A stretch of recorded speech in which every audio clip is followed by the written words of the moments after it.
Welcome to Season 2 of This Is Your Life in Silicon Valley, brought to you by The Bold Italic. I'm your host, Sunil Rajaraman, and I'm joined by my co-host, Yasha Kakis-Wolf.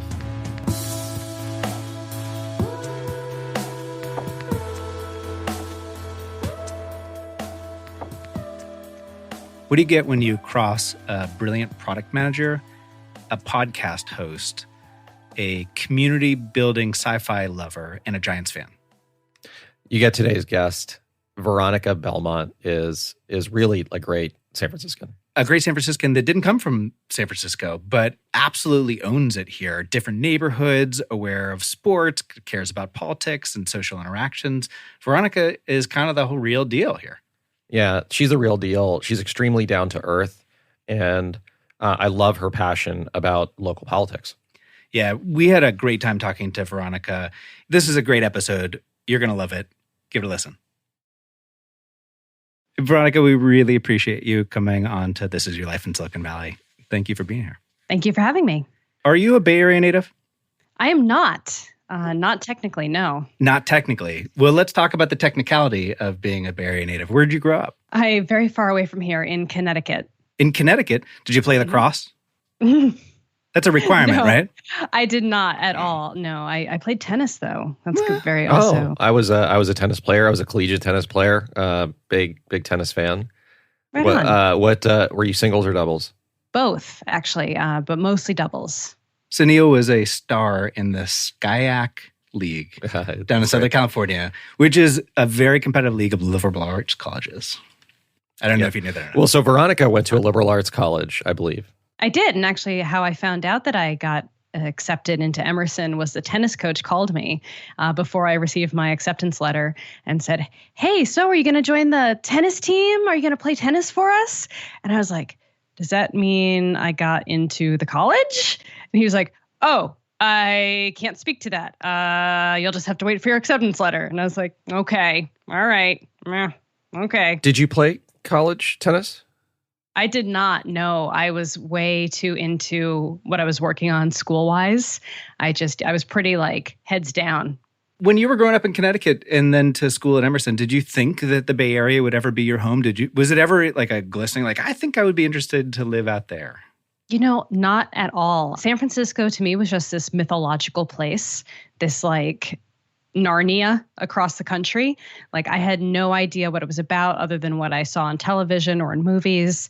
It was not at all even part of my plan until right before graduation, basically. I was dating someone and we were supposed to move to Philadelphia together. And then we broke up, and then I kind of didn't have an idea of what I wanted to do or where I wanted to go.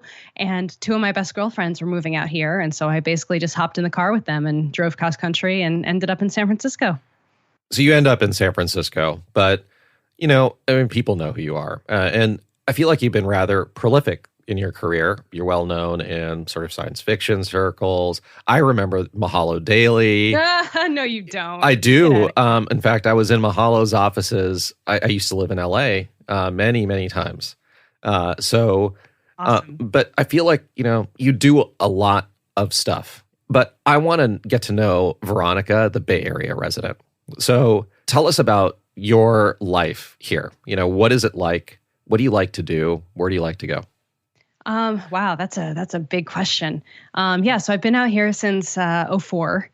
So it's been a good amount of time now. I will almost have lived here longer than anywhere else at this point. So I really feel like San Francisco is home.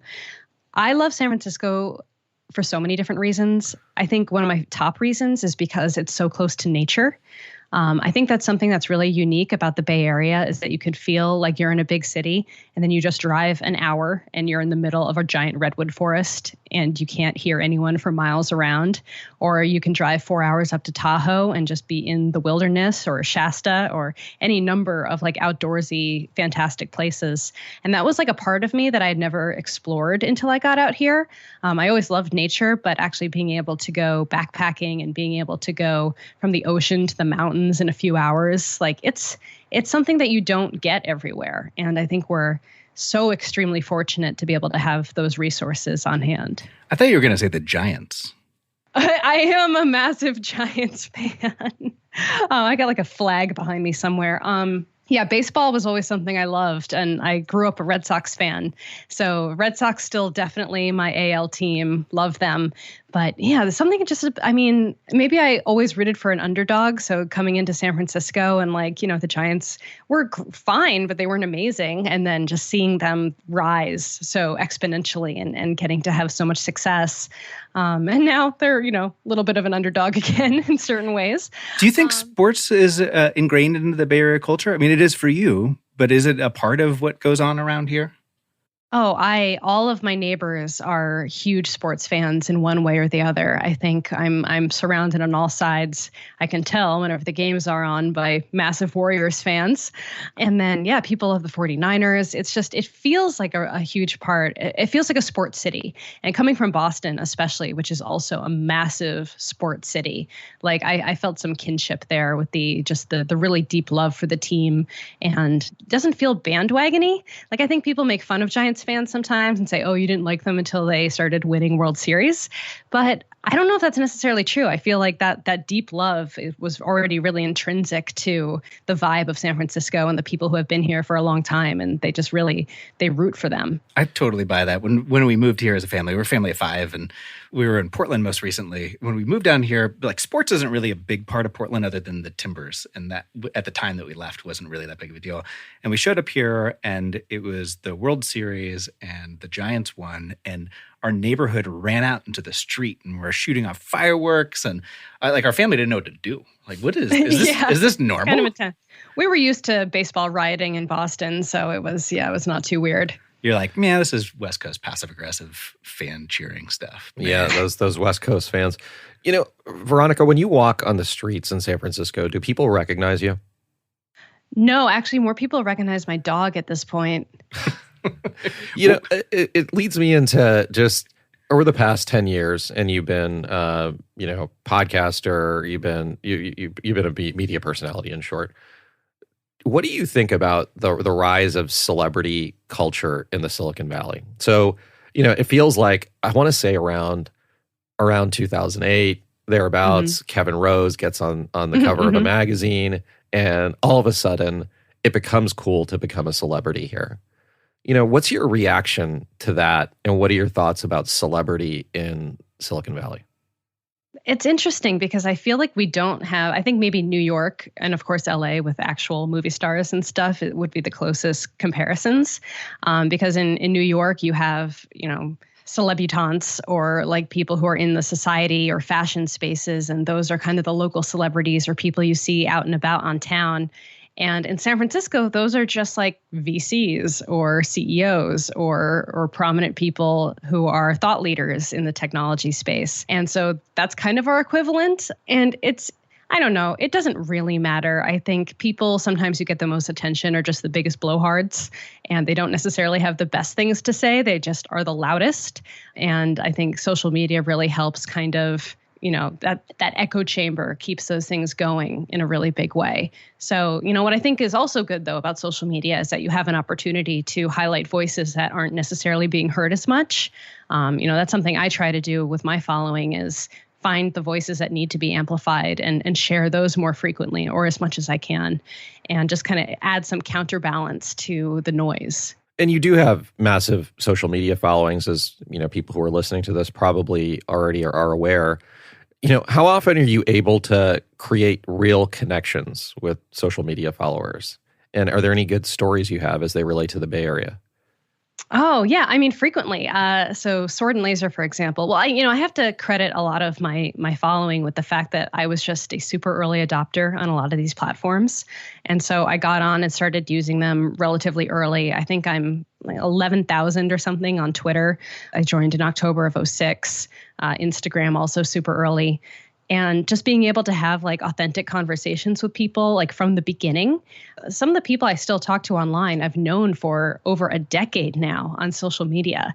And we have these online relationships that they don't feel any different from a lot of the in-person relationships that I have. And so it's not difficult to build connections. I have 2 women who I talk to on Instagram. I met one in person, one I've never met in person, and they're like some of my best friends that I talk to all the time. And that's unique, I think, to our generation and to the generation that's up and coming now. I would have to say probably the closest like online relationships to real life relationships is through Sword and Laser.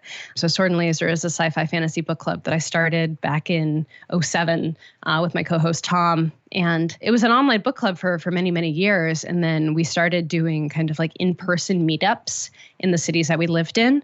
And then fans started doing their own meetups in person. So now we have meetups all over the country, and that's pretty cool.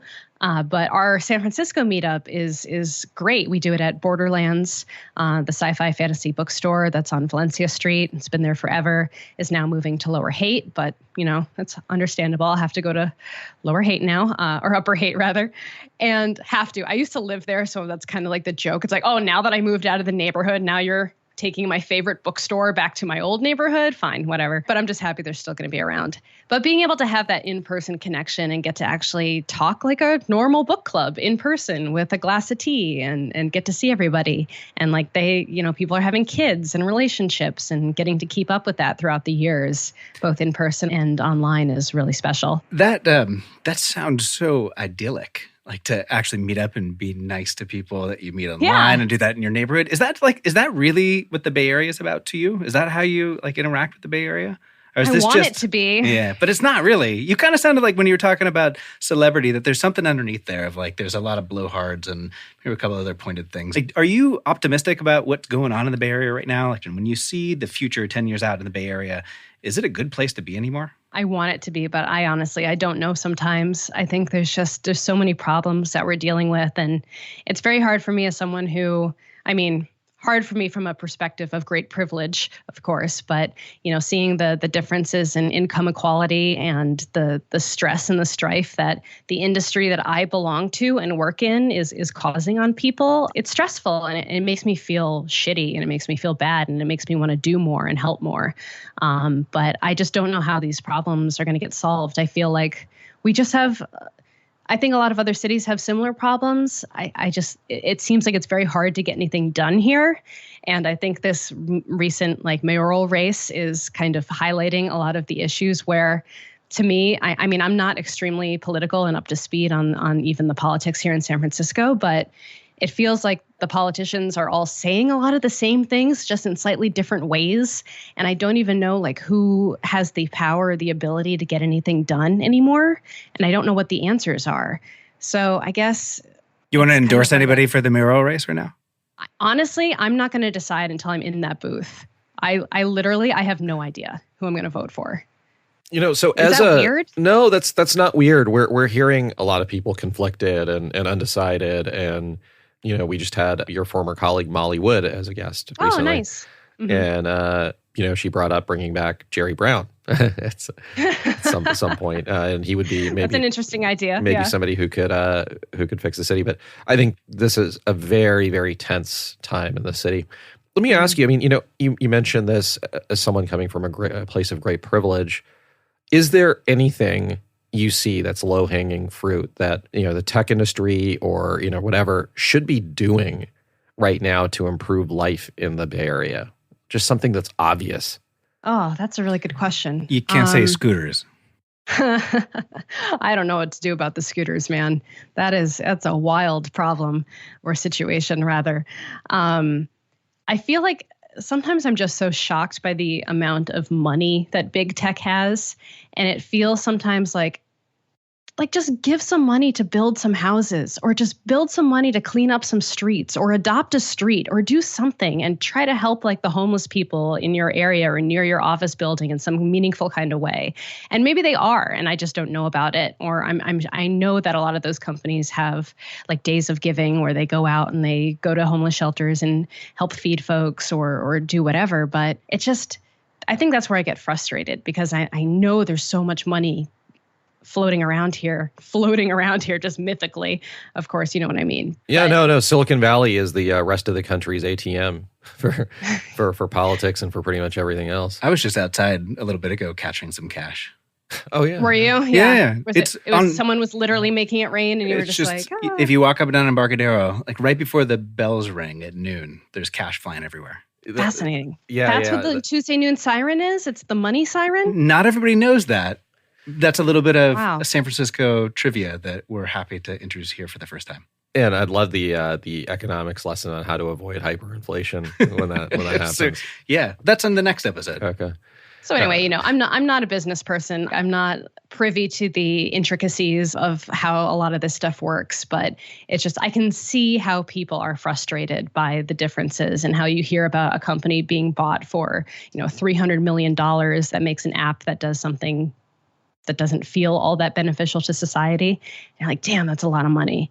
So yeah, that's just, I think, where the frustration comes from in many ways. What about, outside of money, as someone with influence, like you or others like you, is there something you could think of just with your followings alone that, you could be doing to, I don't know, consolidate efforts in a specific area? Is there something that you think you could fix with influence alone?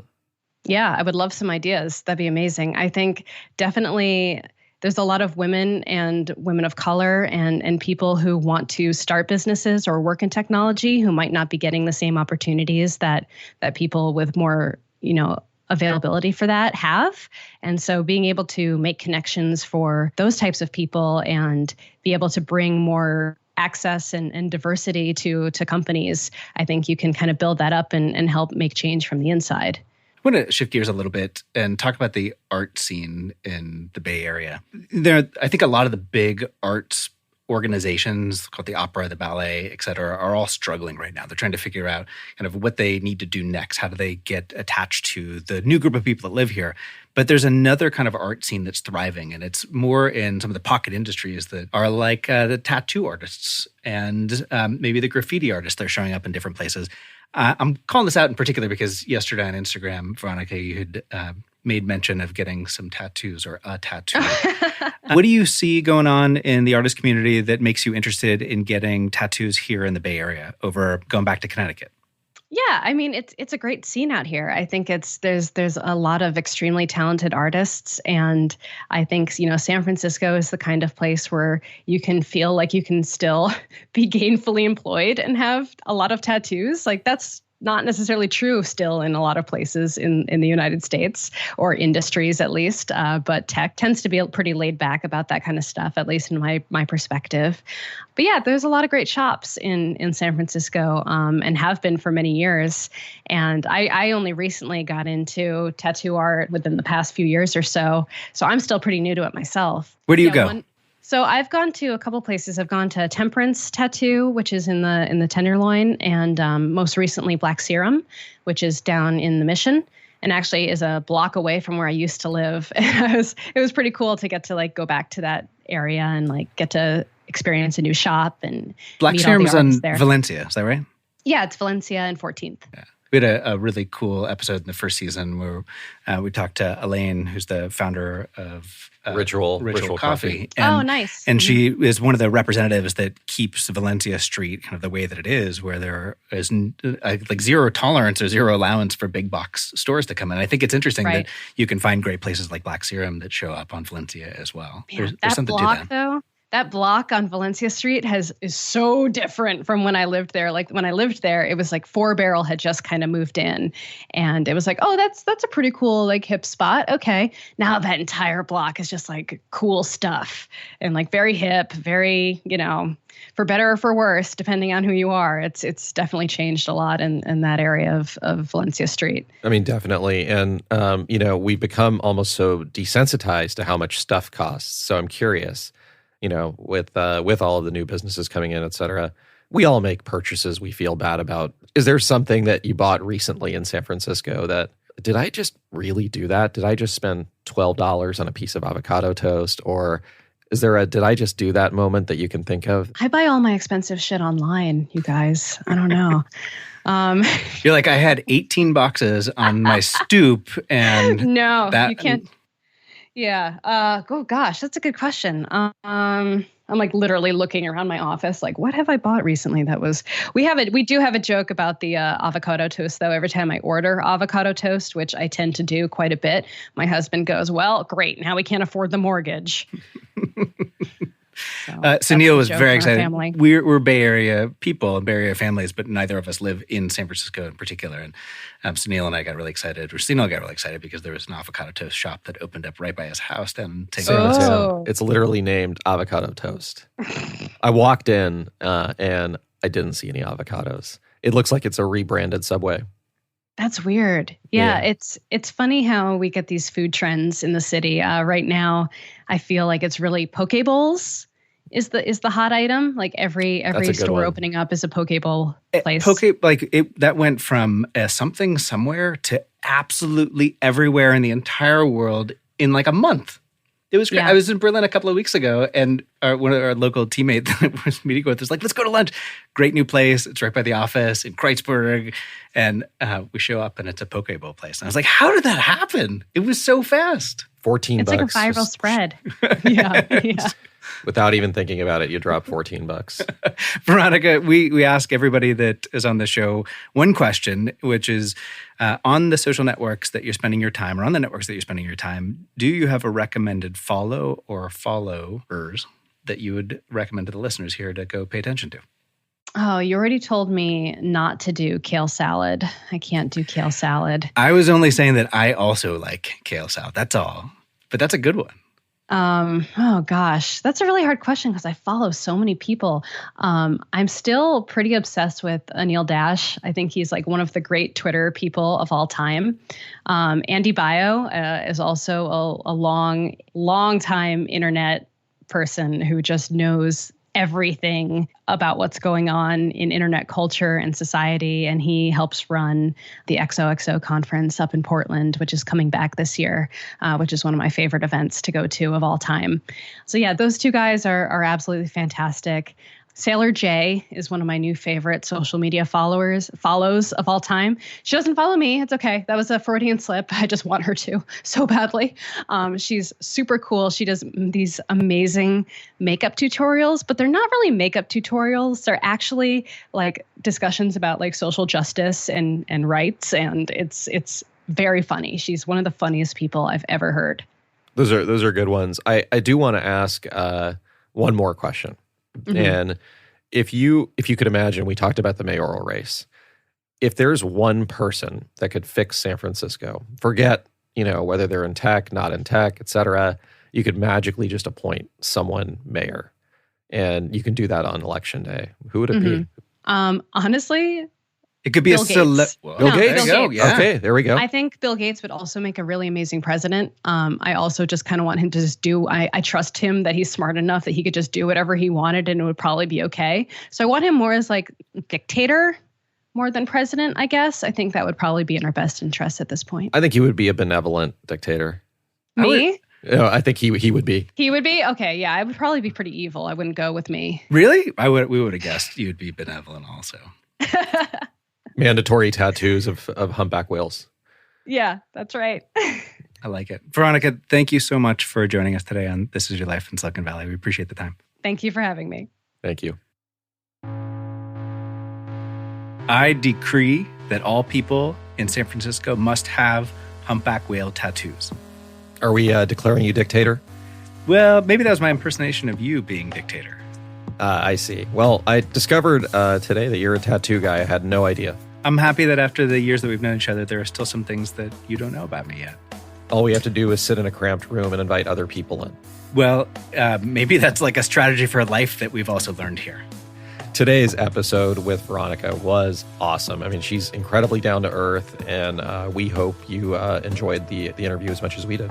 If you did enjoy it as much as we like putting it together, please head back to the app store that you found us in and rate this podcast 5 stars. It helps the podcast a ton.